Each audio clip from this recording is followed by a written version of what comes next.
Good morning, engineers. Today we are in the end of the limit. Yes, आज limit खत्म होने वाला है.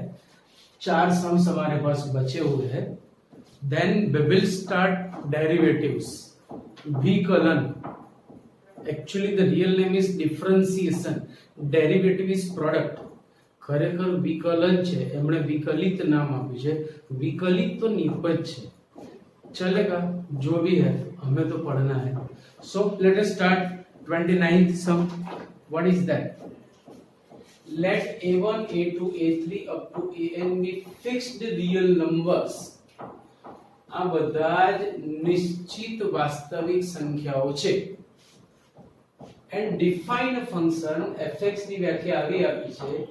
fx is x minus a into x minus b, sorry, x minus a1 into x minus a2 till x minus an. Then find limit x tends to a1 fx, and for a where a is not equal to a1, a2, a3 till an, find limit x tends to fx. Very easy sum. देखो question जितना बड़ा दिख रहा है ऐसा है नहीं, सिर्फ हवा भरी हुई है. हाँ, याद रखना. See, let's start. पहले we will find limit x tends to a1 fx. Here limit x tends to a1 fx equal to limit x tends to a1. In place of fx we will write x minus a1 into x minus a2 up to x minus an. See, when we can give the limit or when we can't give the limit, આપણે limit ક્યારે આપી શકીએ અથવા ક્યારે ન આપી શકીએ. તો સમજ લો कि जब डिनोमिनेटर 0 होता हो, at that time we can't give the limit. यहाँ पे तो डिनोमिनेटर है ही नहीं. तो दूसरा पॉइंट भी है कि अगर न्यूमरेटर इन्फिनेटिव होता है तो भी आप लिमिट नहीं दे सकते. तो यहाँ पे देखो x के बदले a टिकाने से कहीं भी अनडिफाइंड टर्म नहीं आ रही.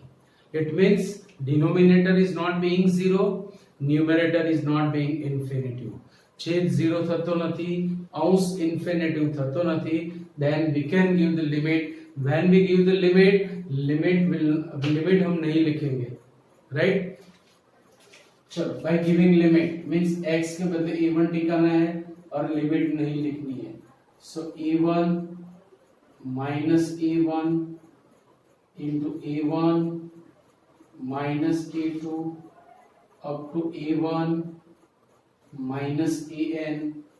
a1 minus a1 is 0 into a1 minus a2 up to a1 minus an.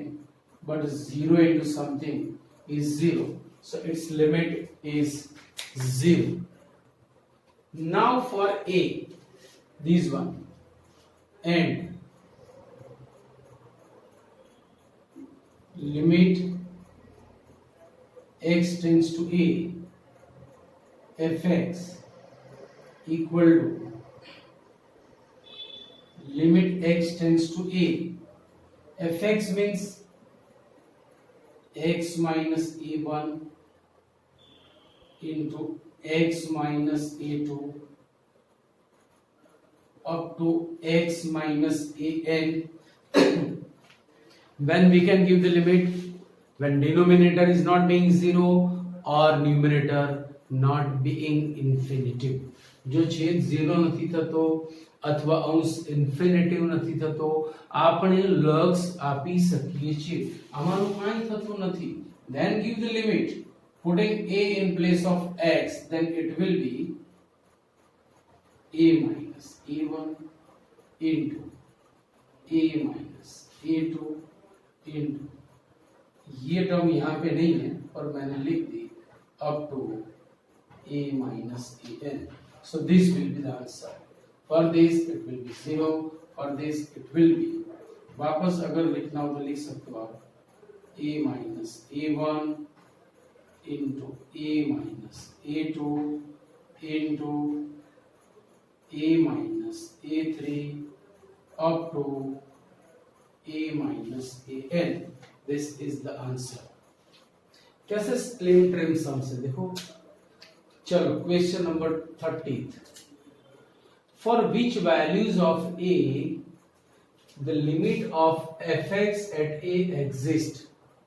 तो आपको पता होना चाहिए, मैंने आगे भी बताया था कि जहां पे फंक्शन स्प्लिट होता है समझ लो वहीं पे गड़बड़ी होती है, बाकी हर जगह वो डिफाइंड हो गए. तो सिर्फ और सिर्फ जीरो के लिए हमें कैलकुलेशन करनी है. जीरो को छोड़ के बाकी सभी वैल्यूज के लिए the limit will be exist. तो हम डिस्कस करेंगे जीरो के लिए, राइट. जीरो की वैल्यूज, जीरो की राइट लिमिट, जीरो की लेफ्ट लिमिट, सब कुछ एग्जिस्ट है कि नहीं ये हमें देखना है, राइट. चलो सबसे पहले here f0 is 0 is given. Now right and left limit. Now limit x tends to 0 plus fx. See, x is approaching 0 from the right hand side. x 0 को right hand side से follow कर रहा है. Means x is playing in RHS of the 0. Means x is greater than 0. If x is greater than 0, this function will be here. So mod x minus 1. Now, जब तक modulus है, we will not give the limit. So first of all, we will remove the modulus. For that, x is approaching 0 from the right hand side. So x is positive. If x is positive, then mod x will be x. अगर आपको लिखना है तो यहाँ पे लिख सकते हो कि x is approaching 0 from the right hand side. So x is greater than 0 and therefore mod x is equal to x. So equal to limit x tends to 0 plus x minus 1. Now giving limit. Limit देना मतलब x की place पे 0 टिकाना. So 0 minus 1 is minus 1. Clear point? Right? Now left limit. And limit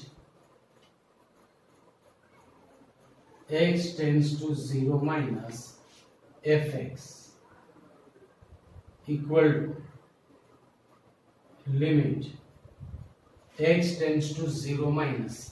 X is approaching 0 from the left hand side. So x is negative. If x is negative, mod x will x is negative. So ये condition हमें लेनी है. मतलब यहाँ पे हम लेंगे mod x plus 1.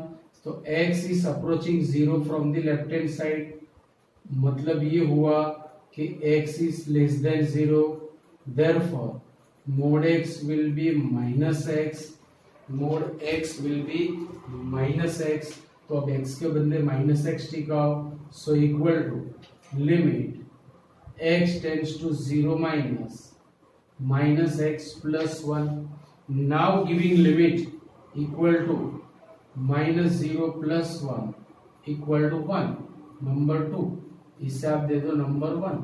यही काफी है. Its right limit is minus 1, left limit is 1. Both the limits are different. So 0 के लिए फंक्शन की लिमिट का एग्जिस्टेंस नहीं है. Therefore, limit x tends to 0 plus fx is not equal to limit x tends to 0 minus fx. And therefore, limit x tends to 0 fx does not exist.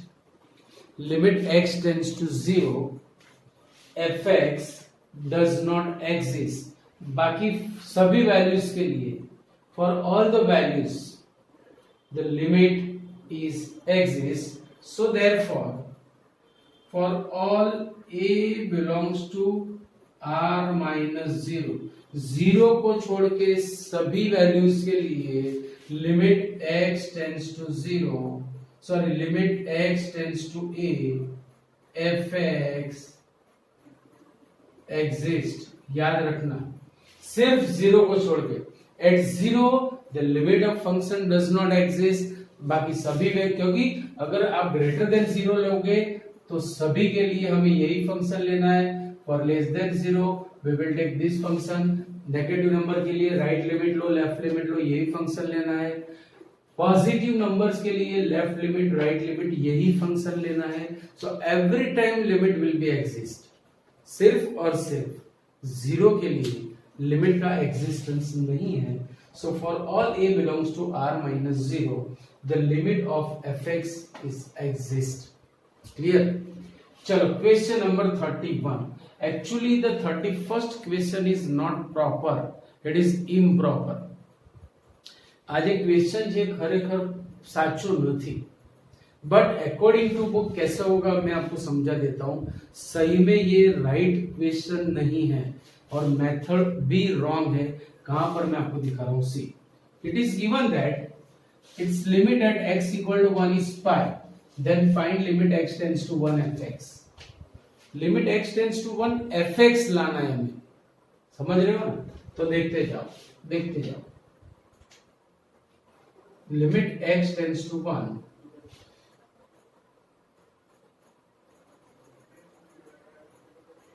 fx minus 2 upon x square minus 1 equal to pi is given, ये हमें दिया हुआ है, right? So therefore we can write limit x tends to 1 fx minus 2 upon limit x tends to 1 x square minus 1 is pi।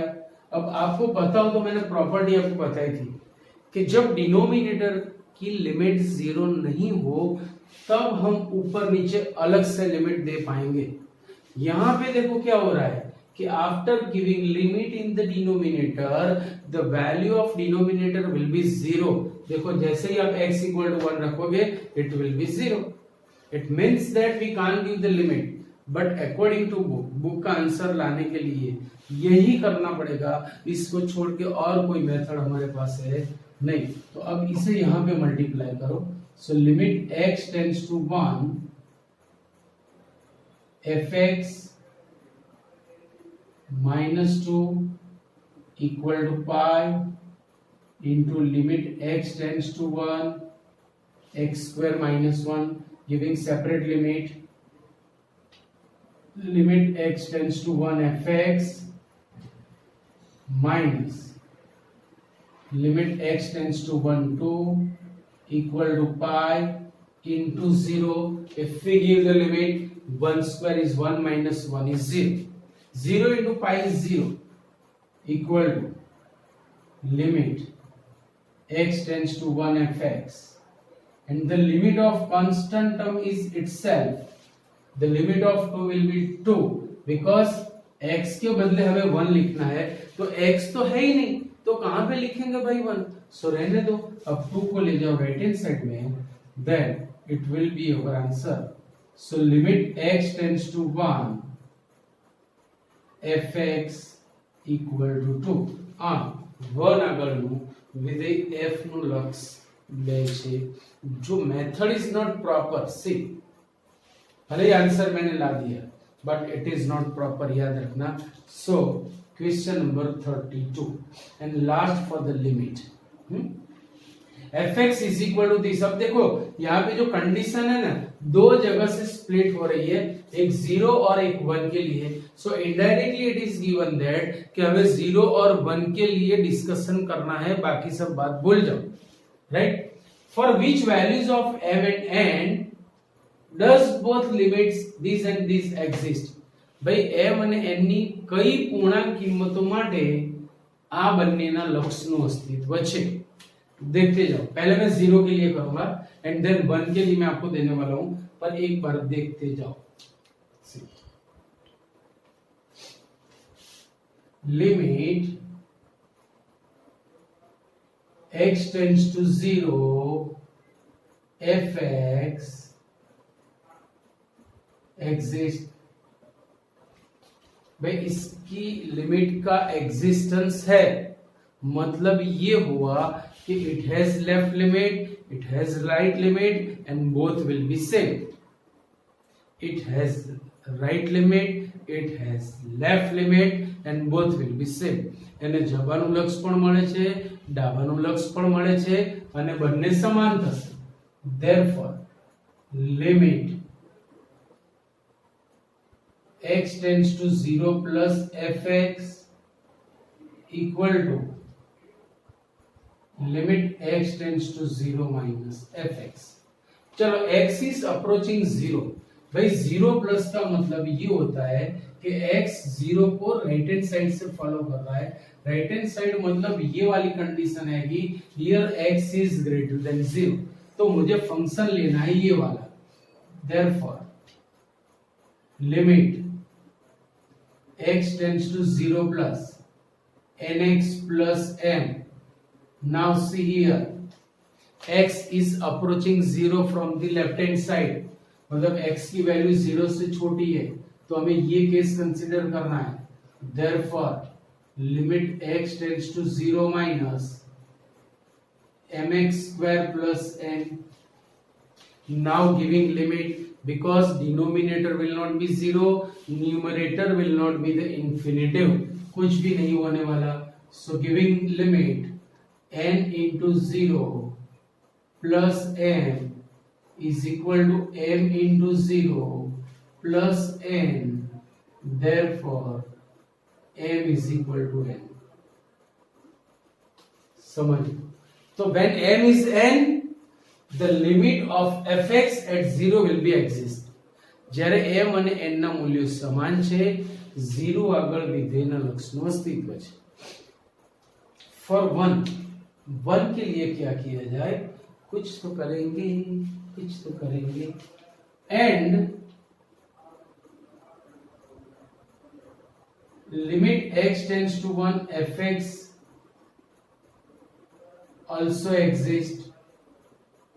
अगर इसका भी existence है तो इसकी भी राइट लिमिट मिल रही है, लेफ्ट लिमिट भी मिल रही है, एंड दोनों इक्वल होगा, ये भी सही है। therefore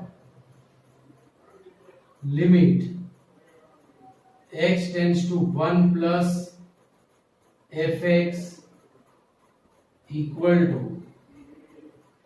limit x tends to 1 minus fx। भाई राइट लिमिट का भी एग्जिस्टेंस है, लेफ्ट लिमिट का भी एग्जिस्टेंस है। चलो for the right limit, therefore limit x tends to 1 plus x is approaching 1 from the right hand side। x એ એકને જમણી બાજુએથી અનુલક્ષે છે, मतलब x is greater than 1, तो ये कंडीशन है, तो मुझे ये फंक्शन लेना पड़ेगा nx cube plus m, nx cube plus m equal to limit x tends to 1 minus x is approaching 1 from the left hand side, मतलब ये वाली कंडीशन आएगी, तो मुझे ये फंक्शन लेना है nx plus m। Now denominator 0 नहीं होगा, न्यूमरेटर भी इंफिनिटिव नहीं होगा, then give the limit. So putting 1 in place of x, so it will be n into 1 cube plus m is equal to n into 1 plus m, so it will be n plus m is equal to n plus m। तो ये तो सही है। For all the values of m and n plus m is n plus n। तो इसका मतलब ये हुआ कि for all the values limit of fx at 1 exists, limit of fx at 1 exists, therefore m is equal to n, then limit x tends to 0 fx exists, and for all mn belongs to z, limit x tends to 1 fx exist. Clear point. तो यहाँ पे देखो limit वाला portion हमारा खत्म हो रहा है, यहाँ पे आज लिमिट की बात खत्म हो रही है। तो the next topic is differentiation और you can say derivative is actually product.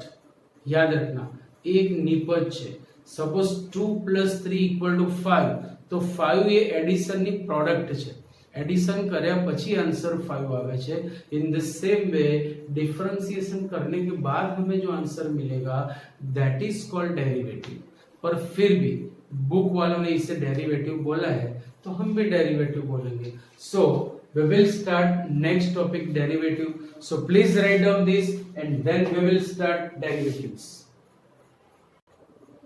okay, let us start derivatives।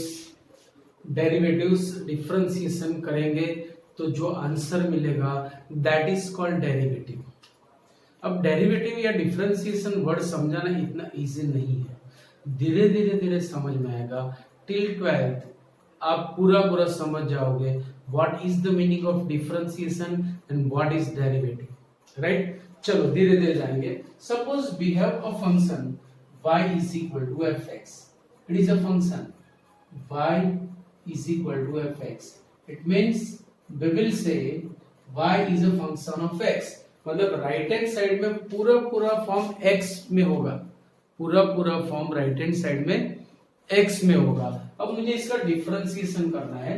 Differentiating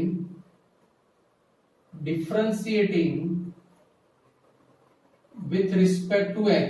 अब x के रिस्पेक्ट में अगर मैं इसे डिफरेंशिएट करूं तो इसका मीनिंग ये होगा, या तो इसके नोटेशंस ऐसे होंगे dy/dx, it is called derivative of y with respect to x। process is called differentiation and product is called derivative। આ જે ક્રિયા છે એને આપણે વિકલન કહીશું અને જે જવાબ આવશે એને આપણે વિકલિત કહીશું। વિકલન is a process and differentiation is a process and derivative is product। વિકલન એ પ્રક્રિયા છે અને વિકલિત એ તેની નિપજ છે। so dy/dx is a product, therefore it is derivative of y with respect to x। कब मिला? आफ्टर डिफरेंशिएशन, मैंने उसको डिफरेंशिएट किया तब मिला, राइट। अच्छा, इन RHS it will be written as d/dx fx, या फिर आप इसे ऐसे भी लिख सकते हो, it is also one of the notation dy/dx or d/dx fx or f'(x). These are the notation for the derivatives। it is derivative of f with respect to x। अगर मेरे पास कोई ऐसा फंक्शन आया जिसमें y is a function of t, और अगर मैंने t के रिस्पेक्ट में डिफरेंशिएशन किया, differentiating with respect to t, so it will be dy/dt, getting or not, equal to d/dt ft equal to f'(t। ये भी इसका नोटेशन हो गया। किसके रिस्पेक्ट में आप डिफरेंशिएशन करते हो उस रिगार्डिंग इसका आंसर आएगा। अगर ऐसा है कि x is a function of theta g theta, बराबर याद रखना। so x is a function of theta, differentiating with respect to theta, तो LHS will be dx/d theta, derivative of x with respect to theta equal to, another notation is d/d theta g theta equal to g dash theta। so these are the notations for the derivative। These are notations for the derivative. Derivative of y with respect to t, derivative of ft with respect to t, derivative of f with respect to t. सबका meaning ये है. तो these are the notations for the derivative. अब apply कैसे करेंगे? तो इसके लिए हमारे पास दो वे है, एक डायरेक्ट और दूसरा बाय डेफिनेशन. अब बाय डेफिनेशन के लिए हमें तीन फॉर्म दिए हुए हैं. अब दो बुक में एक ही फॉर्म है और मैं आपको तीन फॉर्म दिखा रहा हूं क्योंकि तीनों को हमें यूज करना है. राइट? सो लेट अस सी. देखो उसके लिए हमारे पास तीन डिफरेंट फॉर्म है. First derivative bye first principal. कैसे इसको जानेंगे? डेरिवेटिव बाय फर्स्ट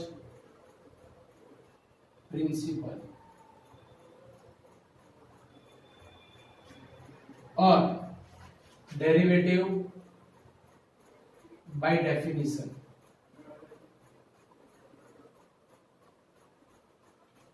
मतलब प्रथम सिद्धांती विकलित ऐसा लिखेंगे क्योंकि डेरिवेटिव लिख रहे हैं ना. सो प्रथम सिद्धांत थी विकलित.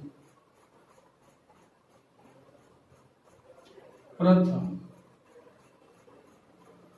सिद्धांत थी विकलित या व्याख्यानी मदद थी. व्याख्यानी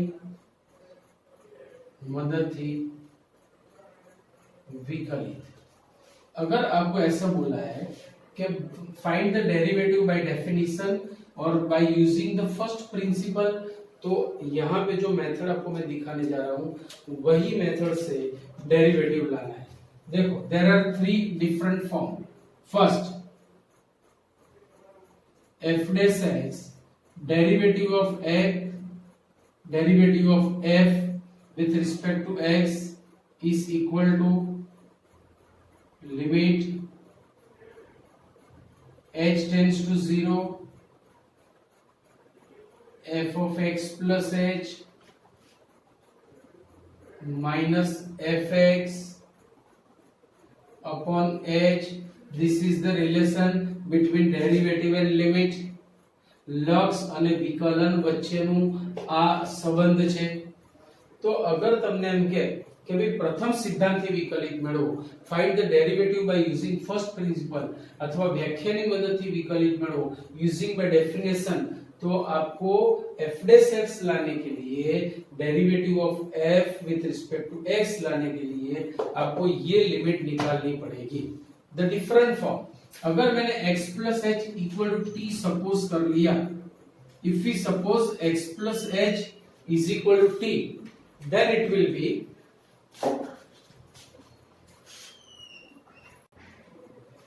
f dash x equal to limit t tends to x ft minus fx upon t minus x. It is another form for the for the derivative by using first principle. प्रथम सिद्धांतથી વિકલિત મેળવવું હોય તો એનું આ બીજું સ્વરૂપ છે. third one f dash c means derivative at constant. देखो f dash x का मतलब होगा derivative of f with respect to x or at x. but if I write f dash 0, इसका मतलब ये होगा कि derivative of f at x equal to 0. f dash 1 derivative of f at x equal to 1. f dash pi derivative of f at x is equal to pi. आपको ये भी याद रखना है. सो c फॉर कांस्टेंट ये बराबर याद रखना. तो कांस्टेंट के लिए डेरिवेटिव इसे हम ऐसे लिखेंगे equal to limit x tends to c fx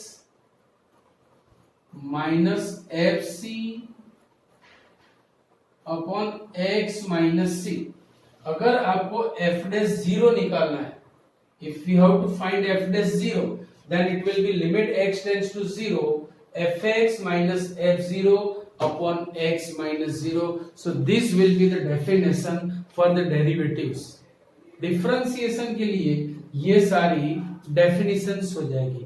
તમને એમ કે ભાઈ પ્રથમ સિદ્ધાંતથી मतलब बाय यूजिंग फर्स्ट प्रिंसिपल अथवा व्याख्या की मदद थी बाय डेफिनेशन, तो आपको ये तीन में से कोई यूज करना है. तो सर हमें कैसे पता चले कि इसमें से कौन सा फॉर्म कब यूज करना है? तो वो चीज भी मैं आपको यहाँ पे बताने जा रहा हूँ. देखो कब कौन सा फॉर्म यूज करेंगे. तो जो फर्स्ट फॉर्म है that will be used for log and exponential function. Log અને ઘાતાંક માટે, log અને ઘાતાંકીય વિધેય માટે આપણે આનો ઉપયોગ કરીશું, જે બહુ નહીવત ઉપયોગ કરવાનો હશે. फर्स्ट डेफिनेशन का यूज बहुत ही कम होने वाला है 11th में. 12th में तो बहुत हो गया यार. Second will be used for algebra and trigo. Algebra and trigo.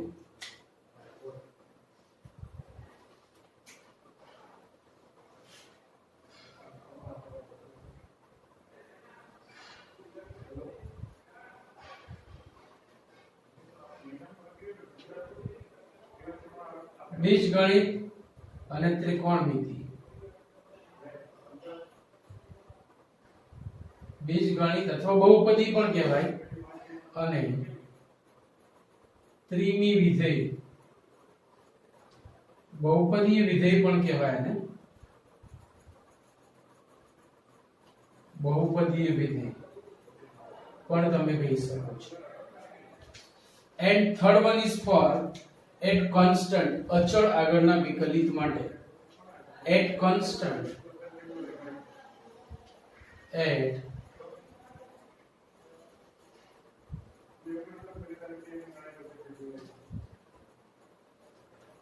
अचल આગળના विकलन માટે. याद रखिए. तो जो फर्स्ट वाला फॉर्म है उसका यूज बहुत ही कम होने वाला है. આપણે બહુ જ ઓછો ઉપયોગ, લગભગ નહીવત, કોઈક જ સમમાં થશે. ઓલમોસ્ટ આપણે સેકન્ડ અને થર્ડ ફોર્મનો જ યુઝ કરવાના છીએ. હવે ડેરિવેટિવની કેટલીક ફોર્મ્યુલા મેં તમને અહીંયા આપી છે. This are the formula. આ બધી જ વસ્તુ આપણે પ્રૂવ કરી શકીએ છીએ અહીંયાથી બાય ડેફિનેશન. અહીંયાથી આપણે પ્રૂવ કરી શકીએ છીએ. याद रखो. હું તમે કહેતા हो तो एक आध सम भी कर सकूं છું. देखो कैसे, एक दो मैं समझा देता हूं, फिर बाकी आगे तो आना ही है, आना ही है. अच्छा, ये सारी जो 13 फॉर्मूले है उसमें जो ब्लैक पेन से लिखी है वो सारी रेगुलर है. रेड पेन से जो लिखी है उसमें आप देख सकते हो कि जहां पर ट्रिगो में सी आता है वहां पर आंसर नेगेटिव हो जाता है, इसीलिए मैंने रेड पेन से लिखा है. C gives negative, C gives minus, तो C आया माइनस आई, C आया माइनस आई, cos खाट खस है. ये तीन जो फॉर्मूला है वो एडिशनल है. याद रखना. log x का derivative 1 upon x, log x નું વિકલિત 1 upon x છે. डेरिवेटिव मींस विकलित. रूट x का डेरिवेटिव 1 upon 2 रूट x और 1 upon x raise to n का derivative minus n upon x raise to n plus 1. तो यहां से मैं आपको दो तीन चीज एक्सप्लेन करने जा रहा हूं and then we will start the sums. Right, चलो फर्स्ट वाली फॉर्मूला मुझे एक्सप्लेन करनी है कि d by dx c equal to 0. तो हमारा फंक्शन है c. अगर मैंने fx इक्वल टू c लिया, चलो first question, suppose fx is equal to c. अब मुझे f डैश x लाना है, मतलब d by dx. f dash x का मतलब होता है dy by dx और d by dx fx, या फिर आप ऐसे लिखो.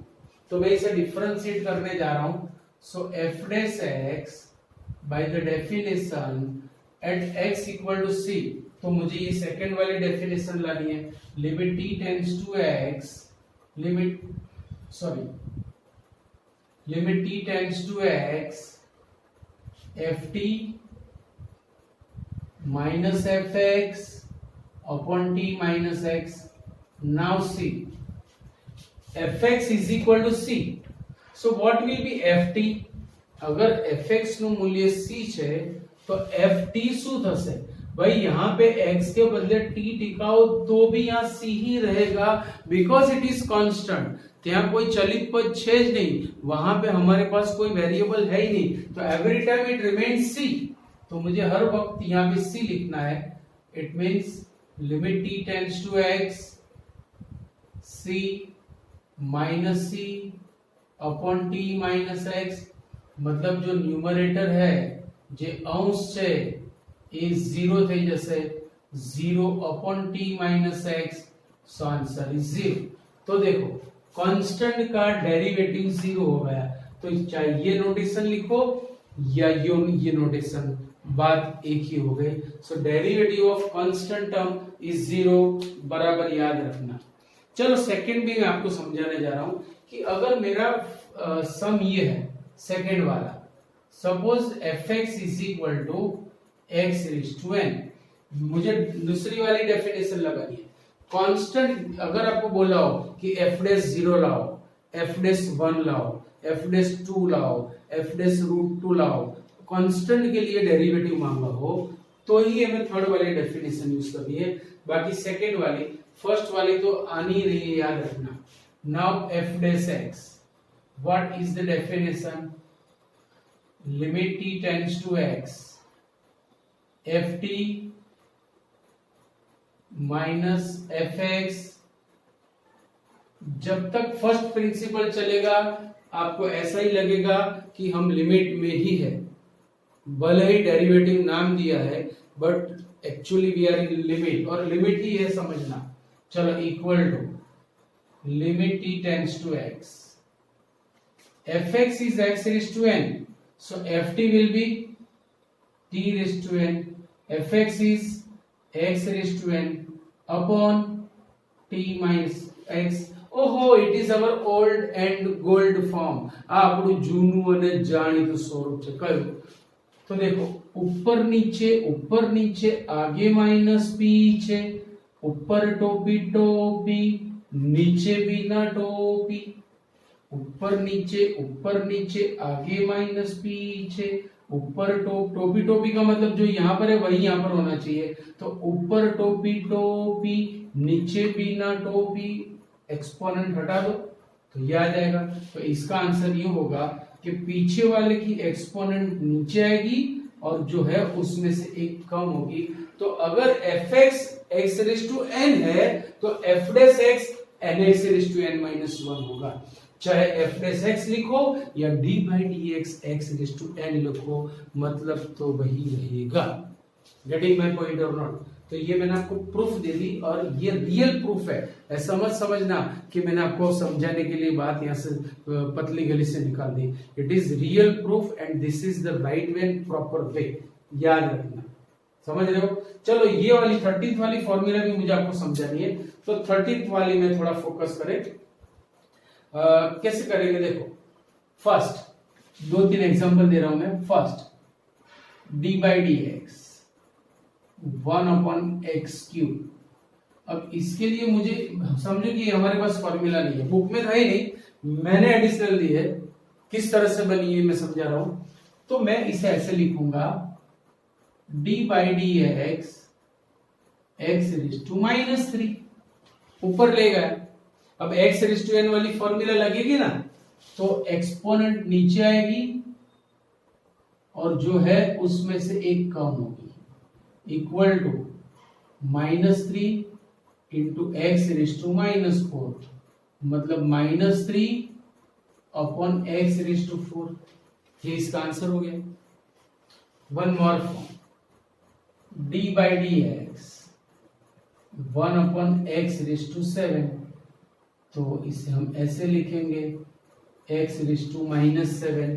चलो बाय द फॉर्मूला एक्सपोनेंट नीचे आई और जो थी उसमें से एक कम हुई, equal to -7 into x raise to -8, -7 upon x raise to 8.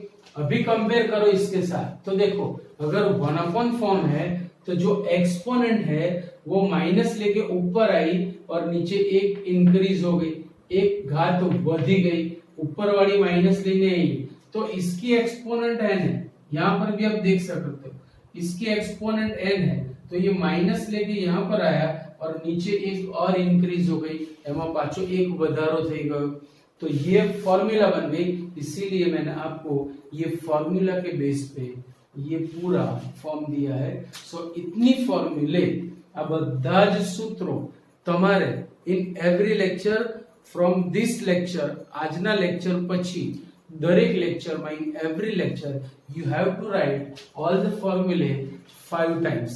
જેટલા પણ લેક્ચર છે દરેક લેક્ચરમાં તમારે 5-5 વખત આ ફોર્મ્યુલા ચેપ્ટરના એન્ડ સુધી લખતા રહેવાનું છે।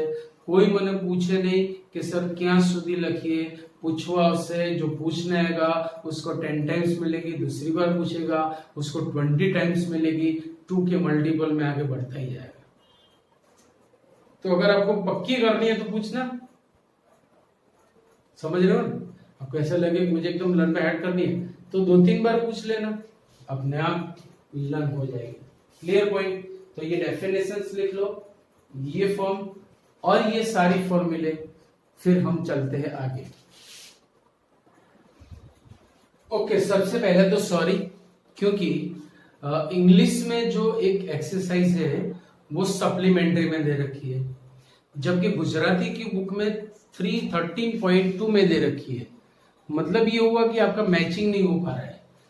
जो एक्सरसाइज इंग्लिश में 13.2 है वही एक्सरसाइज गुजराती में 13.3 है, क्योंकि इंग्लिश में वो सप्लीमेंट्री वाली जो एक्सरसाइज है वो गुजराती में 13.2 करके दे रखी है, मतलब वो एक और आगे चल रही है।